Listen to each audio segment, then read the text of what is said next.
एक लोमड़ी और एक लोमड़ा वो भौंकते रहते हैं, देखते होंगे आप। और फिर हजारों सिक्योरिटी गार्ड के बीच में घूमना। अरे मर्द हो तो मुकाबला करो, मैं तन्हा घूम रहा हूं पूरे हिंदुस्तान में, तन्हा आया। हमारे पीछे कोई सियासी ताकत नहीं है, हमारे पीछे कोई ऐसा सपोर्ट भी नहीं है। बाज लोग तलाश करने के लिए मेरे घर तक आए थे कि इनको कौन बैकिंग कर रहा है, कौन सी सियासी पार्टी इनके पीछे है। हमने कहा था तुम्हारी नाक रकड़ जाएगी और तुम पता नहीं कर पाओगे कि कौन बैकिंग कर रहा है, इसलिए कि ढूंढा ही करे सदर क़यामत के सिपाही, वो किसको मिले जो तेरे दामन में छुपा। हम मोमिनीन की बैकिंग और अगर सपोर्ट कहीं से होता है तो गुंबद खजरा से होता। नबी पाक सल्लल्लाहु तआला अलैहि वसल्लम की मोहब्बत लेकर हम पूरी दुनिया में तन्हा चलते हैं, अल्हम्दुलिल्लाह खौफ नहीं होता। इसलिए कि जालिमों डराओ उसे जिसे जीने का शौक हो। मौत से डराना, जेल से डराना, फांसी से डराना, उसे डराओ जिसे जीने का शौक है। हम तो रोज रात ये सोच करके सोते हैं कि कब मलकुल मौत आए, रूह कब्ज करे और हमारे नबी से हमारी मुलाकात कराए। सुभान अल्लाह, सुभान। नारे तकबीर, नारे रिसालत, इज्तिमाए पैगामे हक, उलमाए अहले सुन्नत, मुफ्ती मोहम्मद सलमान साहब क़िबला अज़हरी, नारे तकबीर, सुभान अल्लाह। शबे गौर भी उसी गुल से मुलाकात की रात। अज़ीज़ाने गिरामी वक़ार, मैं बात ये कह रहा था, आप अपना जोश थोड़ी देर के लिए खामोश रखें, थोड़ी देर के लिए। मैं बात ये कह रहा था कि इनकी इतनी ताकतों के मातहत होने के बाद लोमड़ी और लोमड़ा चंद कमरों के अंदर बैठ करके वीडियो बनाकर वायरल करके मुसलमानों के दिलों को छलनी करने की कोशिश है। और हैपोक्रेसी, जो डेमोक्रेसी खत्म होकर हैपोक्रेसी जो आई, ये सारे मनाजिर के बाद मैं उनसे कहता हूँ, मैंने एक क्लिप सुनी, कोई वो लोमड़ी कहती है एक और एक लोमड़ा कहता है कि हम 20 लाख लोगों को मारेंगे, इतने मुसलमानों का कत्ल करेंगे तो फिर हमारे यहाँ पर हिंदू राष्ट्र कायम हो जाएगा। जालिमों तुम्हारे अंदर इतनी हिम्मत ही नहीं है, मारने मरने की बात पाखंडियों से हो ही नहीं सकती, कभी हो ही नहीं सकती।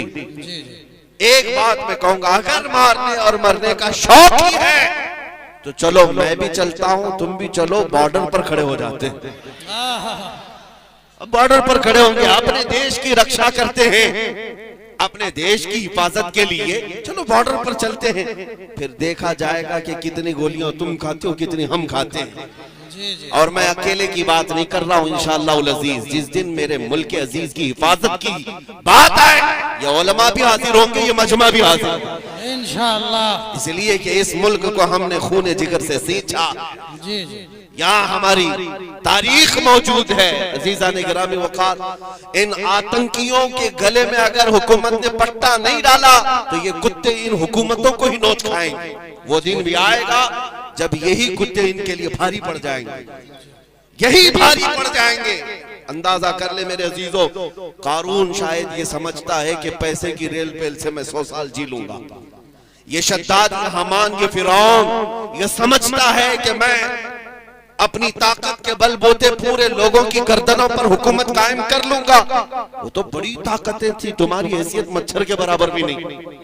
और अगर हुकूमतें खुलेआम ये सारी बातें कर रही हैं, मेरे अजीजों, एक तारीख यहाँ वैसी भी आई थी 100 साल पहले, 100-150 साल पहले, 1857 की तारीख, जिसको अंग्रेज आज भी गदर कहता है, अंग्रेज आज भी गदर कहता है। 1857 की तारीख में अंग्रेजों को भी यही नशा चढ़ा था, यही नशा चढ़ा था कि हम जो चाहे कर लेंगे, कत्ले आम करेंगे, मार डालेंगे। उस वक्त किफायत अली काफी रहमतुल्लाह ताला अलैह को फांसी पर चढ़ाया था, फांसी पर चढ़ा करके जश्न मनाए थे 8 दिन तक। क्यों किफायत अली काफी को चढ़ाया था जानते? एक आलिम रब्बानी को इसलिए चढ़ाया था कि वो बोलते थे तो हजारों का मजमा जमा होता, लोग उनके पीछे दीवानावार घूमते, तो ऐसे उलमा तो उनको खलते हैं। फांसी पर चढ़ा करके 8 दिन तक जश्न मनाया था। लेकिन खुदाई कानून उन्हें मालूम नहीं। तुम एक किफायत अली काफी को जो ये कहता था कोई गुल बाकी रहेगा न चमन रह जाएगा, पर रसूलुल्लाह का दीन हसन रह जाएगा, फांसी पर चढ़ा करके तुमने ये सोचा कि एक आशिक रसूल की जुबान बंद कर दिया, उसे गर्दन से अलग करके जिस्म को अलग कर दिया। अब उम्मत ठंडी हो जाएगी, ये जमात सो जाएगी। लेकिन मौला ताला का एहसान तो देखें, मुरादाबाद ज्यादा दूर नहीं है। किफायत अली काफी को यहाँ फांसी पर चढ़ा रहा है अंग्रेज, और मौला पड़ोस में बरेली में इमाम अहमद रजा को पैदा कर रहा है। सुभान अल्लाह, ज्यादा फासला न शहरों का है न तारीख का है। एक आशिक रसूल अगर तुम्हारे हाथों फांसी पर चढ़ा है तो अल्लाह ताला ने दूसरा ऐसा आशिक पैदा किया जिसने करोड़ों दिलों में ये इश्क भर दिया, करूं तेरे नाम पे जां फिदा, न बस एक जां दो जहां फिदा, दो जहां से भी नहीं जी भरा, करूं क्या करोड़ों जहां नहीं। मैं बात ये करना चाहता हूँ, तुम जितने चिराग बुझाओगे मौला उतने चिराग और रोशन फरमाए। सुभान अल्लाह, सुभान अल्लाह। जिसको जिसको तुम पकड़ करके कत्ल करने की धमकियां देते हो, ये इस्लाम न कल मिटा था न आज मिटा है, ना सुबह क़यामत तक मिटा सकोगे। अल्लाह ने कुरान पाक में फरमाया है, युरीदूना लियुत्फिउ नूरल्लाहि बिअफ़वाहिहिम वल्लाहु युरीदु अन युतिम्मा नूरहु वलौ करिहल काफिरून। मुशरिकीन ये चाहते हैं कि अपने मुंह के फूंकों से अल्लाह के चिराग को बुझा दें, और ये हो नहीं सकेगा। अल्लाह अपने चिराग को रोशन करके रहेगा, काफिर अगरचे इसको नापसंद करें, काफिर अगरचे इसको नापसंद करें। मेरे अजीजों, बात सिर्फ इतनी मुझे करनी है, तुम्हारा अपना रोल क्या होना चाहिए? क्या यही जोश के नारे जो हम पिंडाल में बैठ करके करें?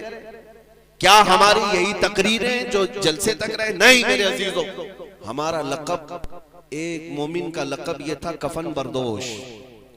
ये सीने पर बल्कि अपने कंधे पर कफन लेकर के चलता है, इसे मौत से खौफ नहीं है।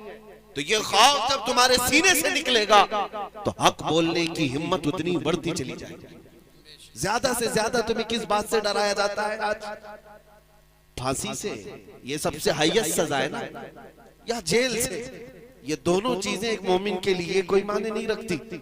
जेल की सलाखों पर जाने के बाद बुजुर्गों ने लिखा भी है कि मोमिन घबराना नहीं, अगर मुस्तफा के नाम पर गया है, अगर नबी पाक के नाम पर गया है, तो अंदर जाने के बाद हो सकता है तेरी माँ, तेरी बीवी, तेरे भाई देखने ना आए, लेकिन एक रात जरूर आएगी जब ताजदार मदीना खुद तशरीफ। सुभान अल्लाह, सुभान अल्लाह। वो भी खौफ नहीं रखना, हुजूर के इंतजार में हम दिन काट लेंगे।